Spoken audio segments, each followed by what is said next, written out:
काळजी आहे. माझा गाव शांत असलं पाहिजे, माझा तालुका शांत असला पाहिजे, माझा जिल्हा शांत असला पाहिजे, माझं राष्ट्र शांत असलं पाहिजे, माझा देश शांत. ते तुम्हाला आम्हाला काळजी आहे. त्याचा हा महिना हा पवित्र रमजानचा. त्या पवित्र महिन्यामध्ये प्रत्येक उच्चार आणि शब्द खरा, नेट आणि सत्य बोलला आहे की ज्याच्यामुळं आपल्या पाठी पुण्याची कमाई होत राहणार, पुण्य वाढत आहे. आणि त्या पद्धतीने वागण्याचा तुम्ही आम्ही सगळेजण प्रयत्न करू. पण ज्या ठिकाणी आपली नाळ जोडली जाईल तो आपलं कर्म आणि त्या ठिकाणी चांगले कर्म करत राहिलं तर निश्चित विकास झाल्याशिवाय राहत नाही. ज्यांनी ज्यांनी या भूमीवरती चांगले कर्म केले त्यांचे नाव राहतच राहणार. हाही विचार आपण सगळ्यांनी केला पाहिजे. आणि त्यासाठी हिंदू असतील, मुस्लिम असतील, शीख असतील, बौद्ध असतील, आपण सर्वांनी एकत्र येऊन एकमेकाचा धर्म, भावना आणि गोष्टी समजून घेतल्या तर देशामध्ये अमन आणि चैन राहायला मदत होणार आहे. आणि त्यासाठी हा छोटासा आपला प्रयत्न आहे. हा कार्यक्रम ठेवण्याचा एक स्वार्थी हेतू आहे. मुस्लिम रमजानच्या महिन्यामध्ये परमेश्वराच्या जवळ जाऊन परमेश्वराची आराधना करून जे पुण्य कमवतात त्या पुण्याचा काही वाटा आपल्या हिस्साला यावं हा छोटासा स्वार्थ माझा. आपण महिनाभराचा उपवास करताय आणि त्या उपवासाच्या माध्यमातून परमेश्वराकडे जाण्याचा प्रयत्न करता, परमेश्वराशी आपलं जोडून घेण्याचा प्रयत्न करता. आणि जे पुण्यकर्म तुमच्या आपण होते त्या पुण्यकर्मात आपला छोटासा हातभार असावा म्हणून हा छोटासा प्रयत्न इफ्तार पार्टी आपण सर्वजण या इफ्तारीला आला त्याबद्दल आपल्या सगळ्यांचे मी आभार मानतो. खरं तर माणसाची जगण्याची व्यवस्था म्हणजे धर्म आहे आणि आपण ती व्यवस्था ही धर्म जगण्याची व्यवस्था आहे ते विसरून चाललेलं आहे. ती जगण्याची व्यवस्था न राहता लागण्याची व्यवस्था झाल्याचं आहे. आणि म्हणून आपण थोडा विचार केला पाहिजे. गडे हुए मोठे निकालना अच्छा नाही आहे असे आपले पूर्वज सांगले की ज्या होऊन गेलेल्या गोष्टी त्या पुन्हा पुन्हा उकरून काढणं हे भविष्यासाठी चांगलं नाही.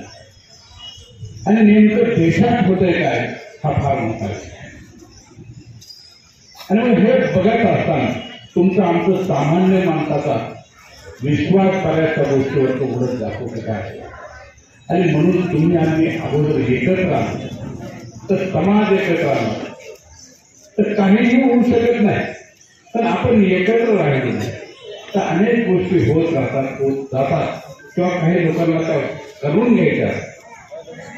आज आपण नाही म्हणलं, नाही बोललं तरी महाराष्ट्रात दहशत आहे. नागपूरची स्थिती निर्माण झाली. काही लोकांनी याबद्दल सांगितलं की ज्या गोष्टी उकरून काढायच्या नाही त्या गोष्टी उकरून काढायला सुरुवात आणि त्यातून देशामध्ये अशांतता निर्माण होते की काय. परंतु पवित्र रमजानचा महिना या महिन्यामध्ये आपण जरा एकमेकाला मिठी मारली तर हा देशामध्ये या देशामध्ये काही घडू शकत नाही. हा देश आता जगाला काळजी या देशाची. हा देश काही का वर्षात काही कालावधीमध्ये जगावर राज्य करणारा देश. आता काय फक्त तलवारीच्या जीवावर राज्य करायचे दिवस गेले, क्षेपणास्त्राच्या जीवावर राज्य करायचे दिवस गेले. आता कॉम्प्युटरच्या माध्यमातून राज्य चालू आहे, इंटरनेटच्या माध्यमातून राज्य चालू आहे. आणि कॉम्प्युटरमध्ये इंटरनेटमध्ये हा देश फार उच्च शिखरावर. काही दिवसामध्ये भारतातले सारे लोक जगामधलं सगळं हे इंटरनेटचं तंत्रज्ञान, कॉम्प्युटरचं तंत्रज्ञान वापरत असतील आणि जगाचे ते गाईड असणार. आणि जग आपल्या देशाकडे पाहत आणि आपल्याकडे पाहत असताना जर आपण एकमेकात वाद करीत बसलो, भांडत बसलो तर कशाला जगाला वाटेल की या देशाने परत आपल्यावर करतात. आणि म्हणून इफ्तारीचा हा ही वेळ असेल किंवा प्रत्येक पवित्र सण त्या सणासाठी हा माझ्या परिवाराचा सण अशा पद्धतीने हिंदू, मुस्लिम, शीख, इसाई जे जे असतील त्यांनी वागत राहिल्यानंतर या देशाला कोणीही काही करू शकत नाही असं मला वाटतं. जामखेड शहराबाबत बोलायचं झालं तर आम्ही या ठिकाणी काजी साहेब असतील, पठाण साहेब असतील, आम्ही असो, आम्ही इकडलं आम्हाला स्वतःला वचन दाखवतो नाही त्या चिंतामणी साहेब आहे इकडं वाकण्यात येतात ते आम्ही त्या ठिकाणी वचन दाखवतो की ज्यावेळेस हे शहर त्या खांदा कॉर्नरच्या आत होतं, बीड कॉर्नरच्या आत होतं, नीट भेटत होतं, त्यावेळेची परिस्थिती अशी होती. आपल्या लहानपणी जर बाहेर करावं लहानपण आठवत असेल तर आपल्या लहानपणी एक माणूस या शहरातला जर एक्सपायर झाला तर सारा गाव उदास देत आहे. मग तो मुस्लिम असो, हरिजन असो, मराठा असो, माली असो, कुंडी असो, सारा गाव उदास असताना दिसतो. ती परिस्थिती आता राहिली नाही. एकामेकाबद्दल प्रेम आता कमी झालं आणि जर प्रेम वाढवायचं असेल तर तुम्हाला आमच्यामध्ये सामील झालं पाहिजे, आम्हाला तुमच्यामध्ये सामील झालं पाहिजे, एकमेकांमध्ये आपण निभावून राहिलं पाहिजे.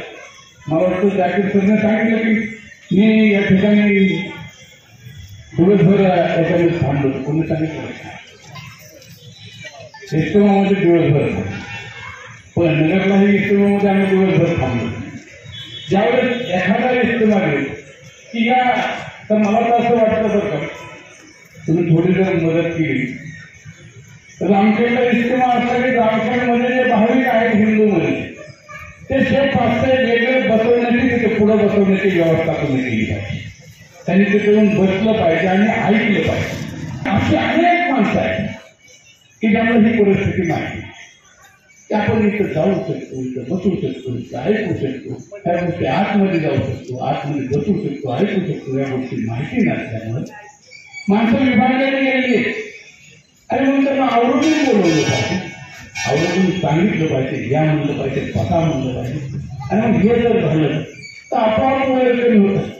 आपण सगळे खरं तर रोजाना प्रत्येकजण आपल्या घरी सोडतो, कुठं प्रत्येकजण वेगवेगळ्या ठिकाणी सोडतो, तरी इफ्तारी म्हणून या ठिकाणी तुम्ही सगळे उपस्थित राहा. त्याबद्दल सर्व मुस्लिम बांधवांचे मी खूप खूप